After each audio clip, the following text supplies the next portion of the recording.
Saudara-saudara sekalian, Allah Subhanahu wa Ta'ala tidak melihat kita manusia kepada harta kita, keturunan kita, kedudukan kita, dan segalanya yang berkaitan dengan hal-hal yang bersifat duniawi. Tapi yang dilihat oleh Allah Subhanahu wa Ta'ala yaitu hati kita yang diisi dengan keimanan dan ketakwaan kepada Allah Subhanahu wa Ta'ala. Iman dan takwa inilah yang dipandang oleh Allah Subhanahu wa Ta'ala, dan inilah yang menandakan kemuliaan, keutamaan, dan manusia yang dipilih oleh Allah Subhanahu wa Ta'ala. Olehnya itu, saudara-saudara sekalian, kita tidak boleh berbangga atas apa yang kita miliki, bahwa kita akan selamat di hadapan Allah Subhanahu wa Ta'ala.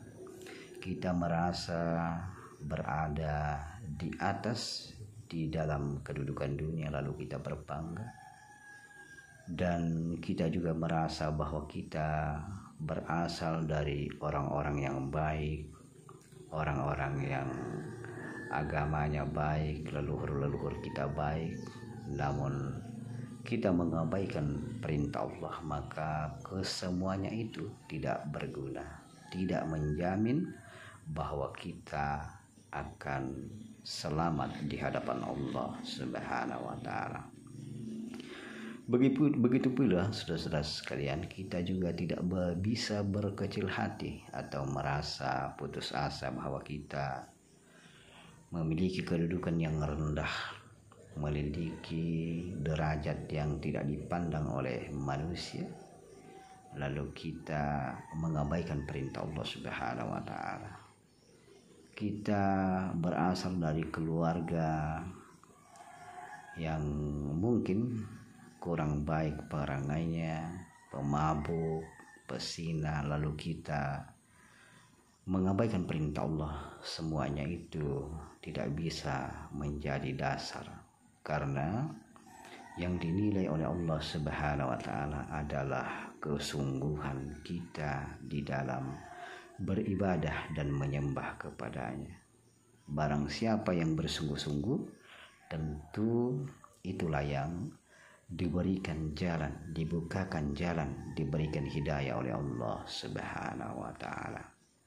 Maka dari itu, saudara-saudara sekalian, ini adalah suatu semangat kepada kita bahwa kita harus berusaha mendekatkan diri kepada Allah Subhanahu wa Ta'ala dengan penuh keimanan dan ketakwaan kepadanya, karena Allah hanya memandang kepada hati kita.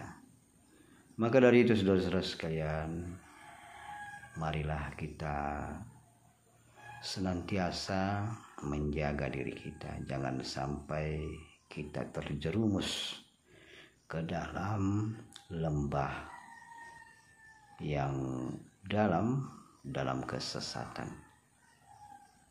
Dan kita memohon kepada Allah Subhanahu wa Ta'ala agar senantiasa membukakan hati kita kepada kebenaran, tunduk kepada segala perintahnya, dan senantiasa menjalankan ajaran agama Islam yang sesuai dengan yang dibawa oleh Rasulullah SAW dan diteruskan oleh para ulama-ulama kita. Dan mudah-mudahan Allah Subhanahu wa Ta'ala senantiasa merahmati kita. Amin, amin, amin ya rabbal alamin.